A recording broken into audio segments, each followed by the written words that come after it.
السلام عليكم ومرحبا بكم، نتمنى تكونوا بخير وفي احسن الاحوال ان شاء الله. اليوم غادي نصوب معكم صابلي ديال الزياده اللي جاني الطلبيه ديالو على غفله.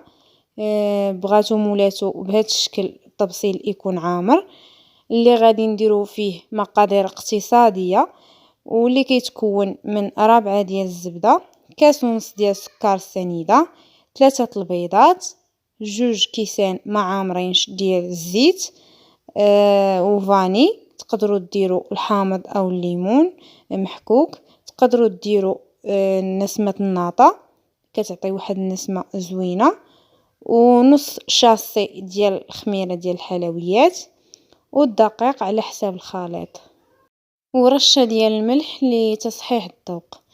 كنضيف الزبده في الاول مع سكر سنيده، كنمعكها شويه مع بعضياتهم باش تسهل عليا نخلط معاها المكونات الاخرين.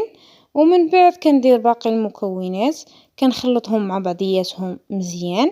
عاد من بعد كندير الدقيق ديالي عند دفوعات حتى كنتحصل على القوام ديال العجين اللي بغيت، اللي ما غادي يكون قاصح ما غادي يكون رطب، بين وبين.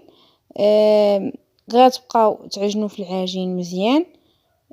غادي تدلكوا العجين مزيان، غير بحال غادي تمحيو هذيك الزبده اللي كتبقى الحبيبات ديالها باش جينا عجين ناجح ان شاء الله. غادي نغطي العجين ديالي ونخليه شويه يرتاح في الثلاجه، اولا تقدروا تخدموه نيشان، غير تقدروا ديروه في الثلاجه بما وجدتوا اللاطات ديالكم فين غديروا الحلوى. من بعد غادي ناخذ شويه من العجين ديالي، غادي نورقو اولا نسرحو فوق سطح العمل. غادي ندلك العجين ديالي يكون ما رقيق ما غليظ، لحيت غادي ندير حبه ديال الصابلي وحده كنلصقها مع الشوكولا اللي غادي نوجد معكم، وكنستمر بنفس الطريقه حتى كنكمل باقي الصابلي ديالي. من بعد ما غنكمل الصابلي ديالي غندخلو للفرن درجه الحراره تكون مهيله، كيطيب من الفوق. في حالة ما بقاو شي حبات ناقصين من الطياب كنهبطوهم شويه لتحت، ودائما في نفس درجه حراره الفرن. وهنا بعد ما طاب الصابلي ديالي كيكون بهذا الشكل. غادي ندوب معكم الشوكولا اللي غندير بها التزيين ديالي. هنايا عندي شوكولا بيضاء غادي نديرها على حمام مائي او حمام مريم. غادي نكب فيه شويه الزيت وغادي نذوبو مع الزيت. هنايا احتاجيت ايضا في زلافه اخرى شوكولا بيضاء اللي دايبه، غادي ندير فيها ملون ازرق. غادي نخلطهم مع بعض حتى نوصل اللون اللي بغيتو. وهنايا عندي هاد الموتيف هذا اللي على شكل بوسيت، وعندي موتيف اخر اللي على شكل رياقه اللي غادي نديرو بالازرق، وعندي موتيف اخر اللي فيه لعبه ديال العود اللي غنديرها بالشوكولا سوداء. هذا كان اختيار الزبونه ديالي. وغادي نكمل معكم الشوكولا بنفس الطريقه كيف ما كتشوفوا.